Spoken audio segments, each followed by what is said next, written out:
Hai semuanya, welcome back my YouTube channel.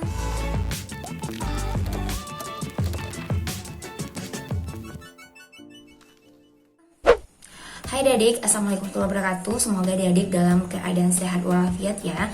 Dan di video kali ini sesuai dengan judulnya, aku akan membahas soal asli UTBK ya. Nah, ini merupakan persiapan adik-adik untuk menuju SBMPTN di tahun 2022. Dan aku juga ngingetin bagi adik, apakah adik udah punya soal ini, soal prediksi UTBK tahun 2022. Nah, bagi adik yang belum punya, kalian bisa pesan di link deskripsi box aku ya, di bawah ini. Nah, jadi ini udah dilengkapi dengan soal-soal asli UTBK di tahun 2017, 2018, 2019, 2020 nggak ada ya, karena emang nggak ada ujian TKA-nya atau bagian sainteknya, dan di tahun 2021. Dan ini juga merupakan udah lengkap dengan soal prediksi di tahun 2022. Nah, ini membantu adik-adik untuk tembus skor UTBK-nya nilainya 1000 ya untuk kimianya. Dan di sini juga full pembahasan. Oke, jadi kalian bisa pesan di link Shopee akunnya di sini. Oke, ini sangat membantu kalian nih. Jadi ini udah dilengkapi juga dengan materi-materi yang paling sering keluar setiap tahunnya ya. Kalian bisa lihat di sini. Oke, di sini. Oke, ini beberapa gambaran aja ya aku lihat di sini.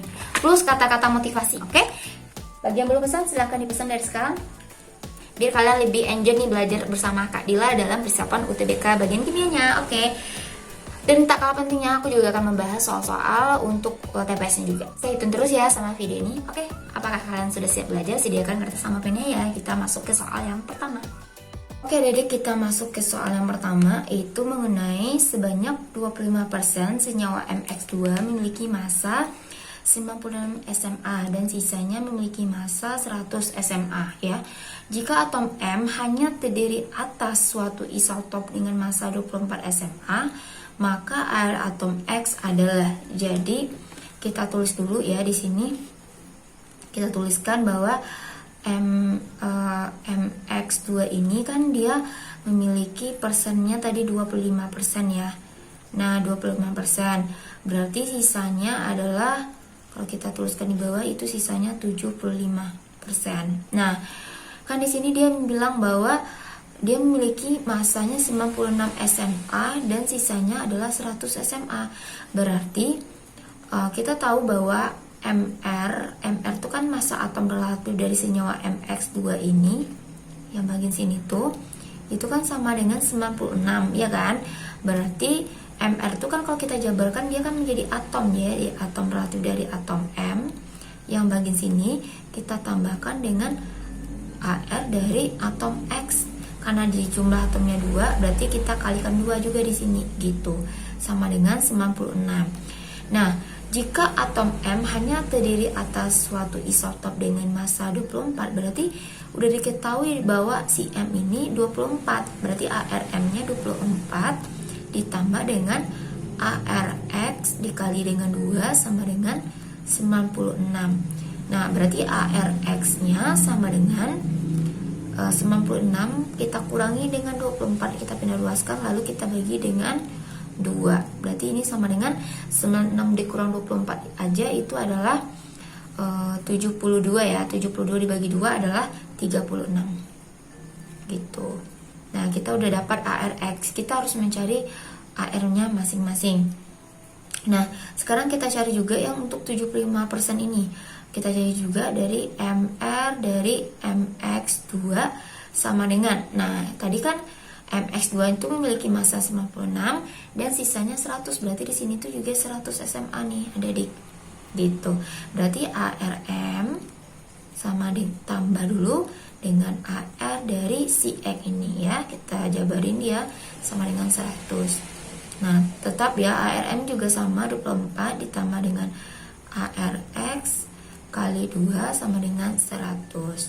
Berarti ARX-nya sama dengan 100 dikurang 24 ya. Lalu kita bagi dengan 2. Nah, berarti ini sama dengan sekitaran 76 ya. 76 bagi 2 adalah 38. Nah, udah dapat kan masing-masingnya. Sekarang kita bagi dulu ya. Oke. Nah, sekarang kan kita disuruh di dalam soal ini adalah mencari AR dari atom X kan. Nah, adik-adik masih ingat nggak pelajaran kelas 1 nih ya, AR atom X? Bisa kita cari dengan rumus ini. AR dari atom X sama dengan persen yang pertama ya kali massa atom yang pertamanya, si X yang pertama, kita tutup kurung, tambah persen dari yang keduanya kali massa isotop dari X2 nya gitu. Nah, persen pertamanya kan tadi 25% ya, 25% dari massa atom X-nya itu kan yang ini ya 36 gitu. Tambahin dengan persen yang keduanya itu kan 75% ya, 75% dikalikan dengan AR yang keduanya. Ini kan anggap aja AR pertama, ini AR keduanya. Gitu, berarti dia adalah 38. Oke. Udah ya, kita tutup kurungnya.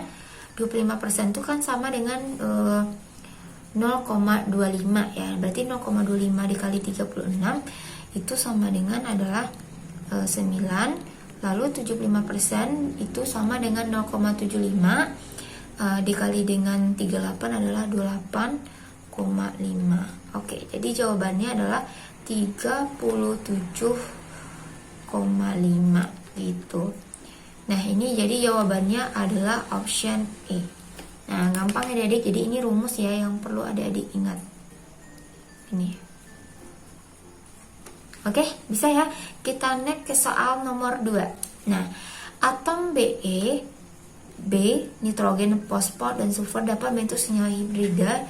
Senyawa hibrida yang bersifat nonpolar. Nah, untuk senyawa yang bersifat nonpolar ini ditandai dengan tidak ada PeB.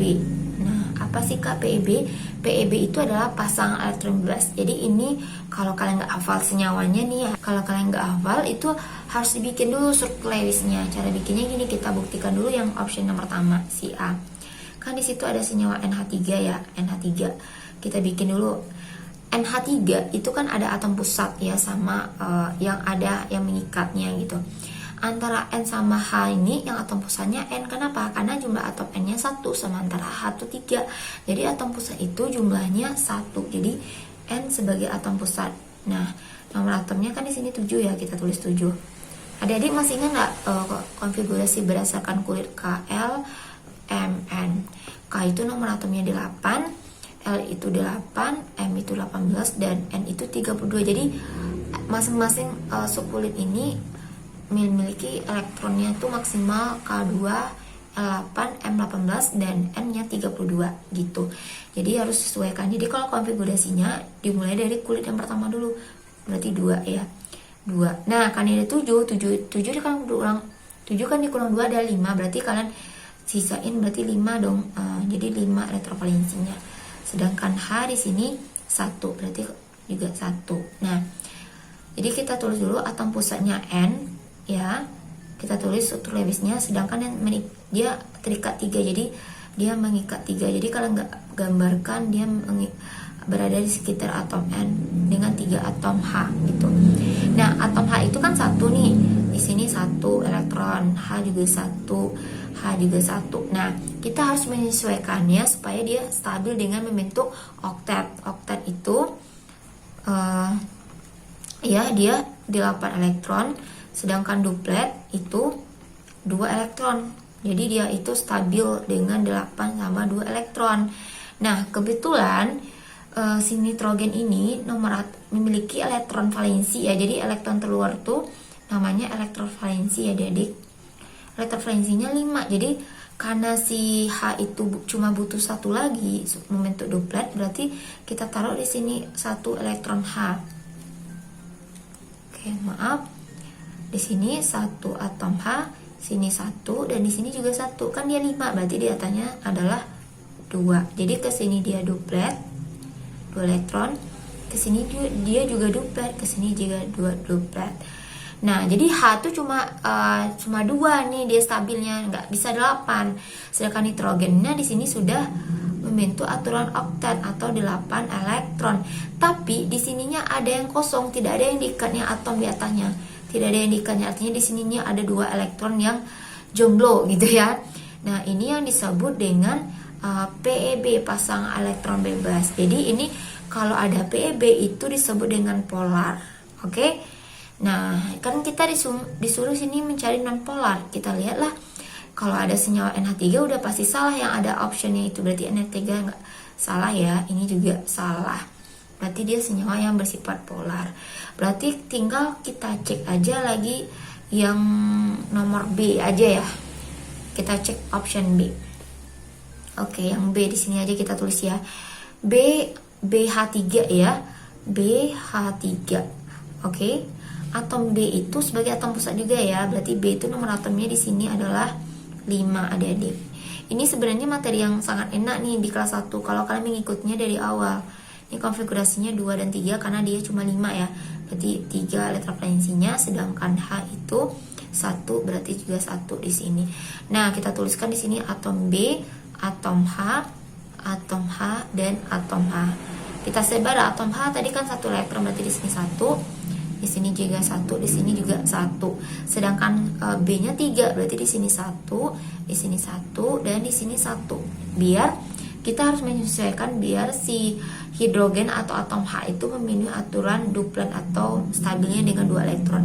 Nah, jadi dia stabil di sini nih 2 elektron, juga 2 elektron dan juga 2 elektron. Nah, sedangkan si B-nya tidak mencukupi, ya kan?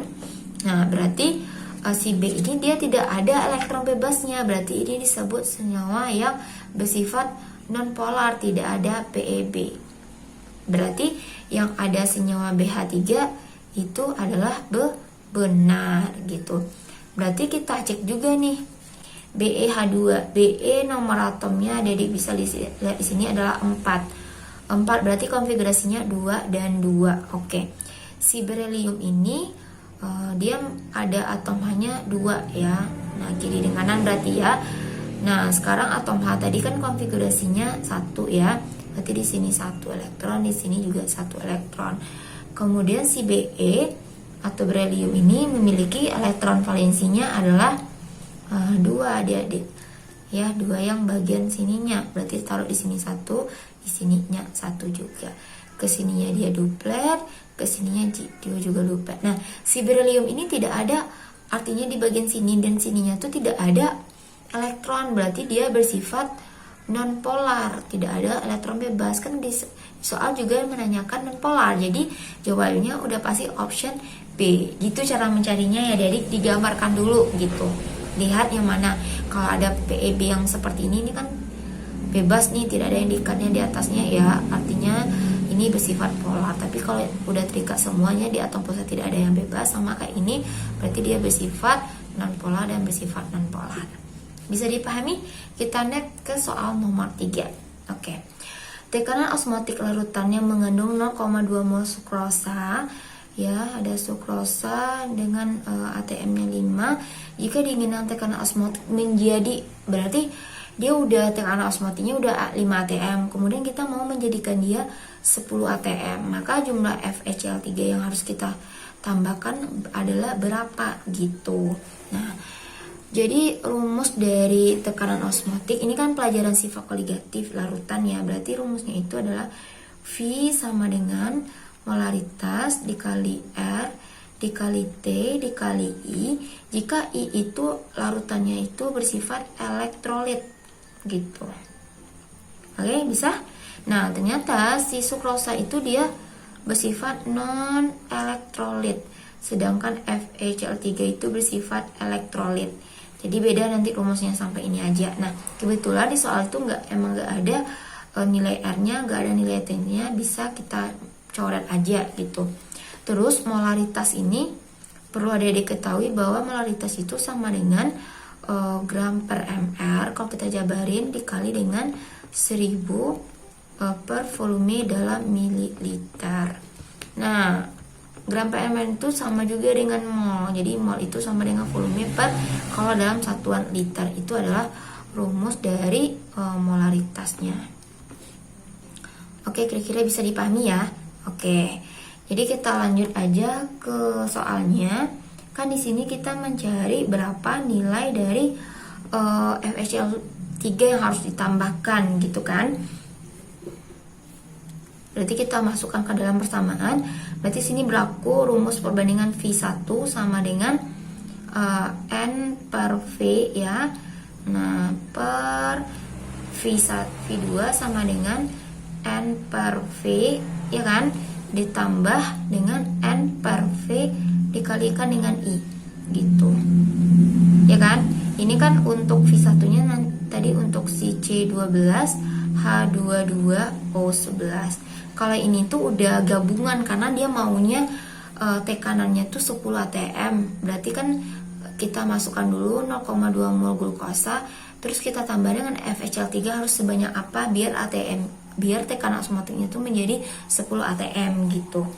Jadi V1 nya kita masukin itu adalah 5 dulu adik, 5 atm per 10 atm sama dengan, nah kebetulan kan nilai volumenya juga nggak ada, bisa kita coret volumenya. Berarti molnya aja kita masukkan, berarti 0,2 kita bagi dengan mol dari ini, mol dari V2 ya. Berarti ini juga 0,2 kita tambahkan dengan mol dari FeCl3 yang akan kita carikan, berarti kali N dikali, nah I itu adalah faktor Van Hoff. Kita cari dulu di sini FeCl3 itu terurai menjadi Fe3 positif ditambah dengan 3 Cl negatif. Berarti ion positifnya ada 3, ion negatifnya ada 1. Berarti nilai I-nya atau faktor Van Hoff-nya itu adalah 4. Berarti kita masukkan di sini tuh 4 gitu. Jadi 5 per 10 itu bisa kita sederhanakan jadi 1 per 2 sama-sama dibagi 5 ya adik. Berarti ini 0,2 per 0,2 ditambah N kali 4 berarti 4N. Oke, bisa ya. Nah, kita lanjutkan ya. Berarti di sini kalau kali silang 0,2 ditambah dengan 4N sama dengan 0,4. Berarti 4N itu sama dengan 0,4 dikurang 0,2. Berarti 4N sama dengan ini 0,2 ya. Berarti N-nya sama dengan 0,2 dibagi 4 itu adalah dapatnya 0,05. Oke, berarti ini adalah jawaban jumlah dari basic klori ini yang akan kita masukkan, berarti 0,05. Jadi jawabannya adalah option A. Oke, Dedik, bisa dipahami? Bisa dong ya. Oke, kita masuk ke soal nomor 4 ya. Nah, suatu larutan penyangga yang terdiri dari 0,2 mol CH3COOH dan 0,1 mol CH3CONA membentuk pH dengan 5 kurang 2 ya. pH-nya bisa Dedik lihat di sini. Oke, yang bagian sini. Dan setelah penambahan 0,1 mol maka NaOH maka pH larutan adalah. Jadi adik-adik perlu tahu bahwa larutan penyangga itu tersusun dari asam lemah dan basa konjugasi. Nah, jadi penyangga itu kan ada penyangga asam sama basa. Kalau penyangga basa berarti tersusun dari basa lemah dan asam konjugasi. Nah, di dalam soal ini kan udah membentuk larutan penyangga ya. Tadi dari 0,2 mol CH3COOH dan 0,1 mol CH3CONA. Jadi udah asam lemah, ini udah asam lemah sama basa konjugasinya. Nah, kalau kita bikin dari awal nih reaksinya kan udah sebenarnya dari ini ya. CH3COOH ditambah dengan NaOH. Nah, dia akan menghasilkan CH3COONA ditambah dengan H2O. Nah, dia udah membentuk penyangga nih. Di sini kan 0,2 mol dan di sini 0,1 mol nih adik-adik. Nah, kan penyangga itu kan dapat mempertahankan pH ya, walaupun ditambah sedikit asam maupun sedikit basa ataupun pengenceran, pH-nya tidak jauh berubah. Misalnya pH awalnya adalah 4, ditambahkan sedikit asam lagi, berarti pH-nya bisa jadi 3,9 atau 4,1 gitu. Jadi kalau di sini kan dia menambahkan dengan 0,1 NaOH. Kita tahu bahwa NaOH itu adalah suatu basa kuat. Nah, jadi kalau dia ditambahkan lagi berarti reaksinya harus dari si asam tadi CH3COOH kita tambahkan dengan, kan kalau NaOH itu kan sama dengan Na positif, kalau kita uraikan ditambah dengan OH negatif. Berarti kan dia akan menambahkan suatu basa di sini kan. Nah, berarti menjadikan reaksinya nanti CH3COO min ya ditambah dengan H2O. Nah, kita bikin mula-mula bereaksi sisa. Nah, C3COH-nya kan di sini 0,2 ya. Jadi kalian tinggal masukin aja lagi di sana. Jadi di sini 0,2 mol. Nah, di sini kan dibilangnya 0,1 ya. Berarti di sini 0,1 mol. Nah, kalau dia udah membentuk penyangga tapi ditambahkan lagi, berarti CH3COO- di sini dia ada nih nilainya adalah dari sini nih. Gitu, 0,1. Ini juga 0,1. Nah, berarti reaksi pembatasnya lihat yang paling kecil kan 0,1 ya. Berarti di sini juga 0,1 mol. Nah, di sini juga bereaksi 0,1, semua juga 0,1 mol. Nah, jadi kita kurangi dapat 0,1 mol. Ini habis. Nah, ingat kalau bagian sini karena dia udah bentuk penyangga ditambahkan lagi, berarti di sini ini ditotalin jadi 0,2 mol gitu. Oke, bisa ya. Nah, sekarang kita ubah dari pH ini kan, pH sama dengan min log 5 kurang log 2. Berarti itu sama dengan, kalau kita masukin itu jadinya H positif ya. Kan ini penyangga asam ya, berarti ion H positif itu kita balikin menjadi 2 dikali 10 pangkat min 5. Jadi ini angka 2 aja, ini angka 5, berarti 2 kali 10 pangkat min 5 langsung aja. Nah, setelah itu kalau kita mencari pH, kita butuh mencari Ka. Nah, kita masukin ke rumusnya dulu. Berarti konsentrasi ion H positif tadi adalah Ka dikali mol asam per mol basa konjugasinya. Berarti kan di sini 2 kali 10 pangkat min 5. Ka-nya akan kita cari tadi, masukkan nilainya 0,1 sama 0,2 di sini. Berarti 0,1 per 0,2. Berarti nilai Ka-nya sama dengan, ini kan kalau coret kan tinggal 2 ya. Berarti ini 4 kali 10 pangkat min 5. Nah, kita lanjutkan ke sini. Baru kita masukin ke rumus ini lagi. Berarti konsentrasi ion H positif adalah Ka dikali mol asam per mol basa konjugasi. Berarti Ka-nya 4 kali 10 pangkat min 5. Molnya 0,1 per 0,2. Kita masukkan yang ini ya. Berarti ini kalau kita coret ini sisa 2, berarti ini 2 ya, 4 bagi 2, 2 kali 10 pangkat min 5. Sehingga pH-nya adalah min log 2 kali 10 pangkat min 5 sama dengan kita pindahin ke sini 5-nya berarti 5 kurang log 2 gitu. Jadi jawabannya adalah option A. Oke, Dedik sekian dulu untuk 4 soal ini, semoga bermanfaat dan diulang-ulang lagi ya. Soal ini udah ada di dalam buku soal ini. Jadi kalian sambil belajar bisa juga lihat pembahasannya di YouTube aku yang ini ya. Nah, setidaknya membantu kalian juga untuk belajar ya, karena soalnya udah ada juga soal prediksi di tahun 2022. Oke, sekian dulu video ini. Semoga kalian juga bisa request ya, mau bahas apa lagi, tinggalin aja di kolom komentar. Kalian harus semangat ya, semangat terus belajarnya. Thanks for watching. See you on my next video. Assalamualaikum warahmatullahi wabarakatuh.